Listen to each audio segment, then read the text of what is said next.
Sosok Santoso, pria lulusan SMA jadi dokter gadungan, curi identitas lamar kerja, tak jera di penjara.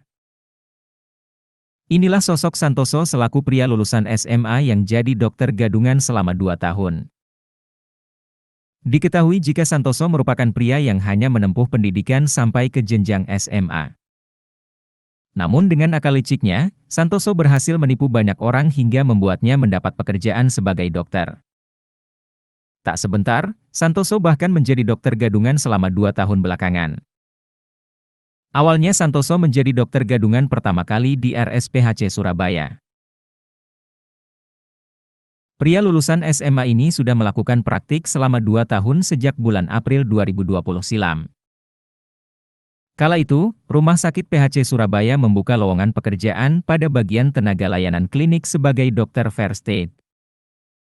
Mengetahui hal itu, timbul niat Santoso untuk melamar pekerjaan. Kemudian melanjutkan aksinya mencari identitas dokter sesuai kriteria secara random yang digunakan untuk melamar. Santoso saat itu diketahui menemukan dan menggunakan identitas milik Dr. Anggi Yurikno yang hanya mengganti fotonya saja. Dari identitas itu, ia menjadi Dr. Anggi Yurikno yang berasal dari Bandung, Jawa Barat. Identitas inilah yang kemudian disertakan dalam lamaran secara online melalui email HRD Rumah Sakit PHC Surabaya.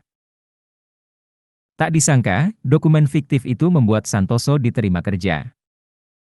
"Saya nggak ada edit ijazah, semua asli punya beliau. Tapi saya scan, saya ganti foto," ujar Santoso dilansir dari Tribun Jatim. Aksi Santoso ini terhitung sudah dijalankan hampir sepertiga kontraknya atau selama 2 tahun. Direktur Utama PT PHC Dr. Subarjo mengaku telah kecolongan. Kendati tertipu, dia memastikan tidak ada pasien yang menjadi korban. Dia tugas sebagai dokter umum di klinik OHI. Melayani tes kesehatan pekerja Pertamina sebelum kerja. Tugasnya hanya mengecek kesehatan pekerja, bukan memberi resep obat, ujarnya. Sementara itu kini Santoso menjadi sorotan lantaran lagi-lagi melakukan aksi penipuan.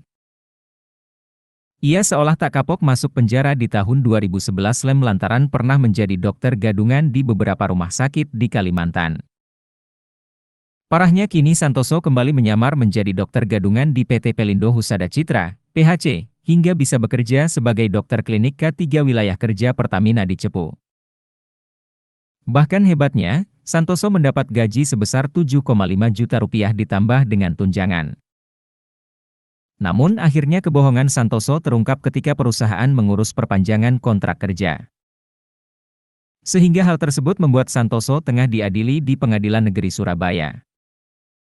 Kisah Santoso ini lumayan menggegerkan publik. PT PHC berharap kasus tersebut bisa dijadikan pelajaran. Terutama bagi perusahaan yang sedang membuka lowongan kerja, ada baiknya teliti memeriksa dokumen-dokumen pelamar kerja.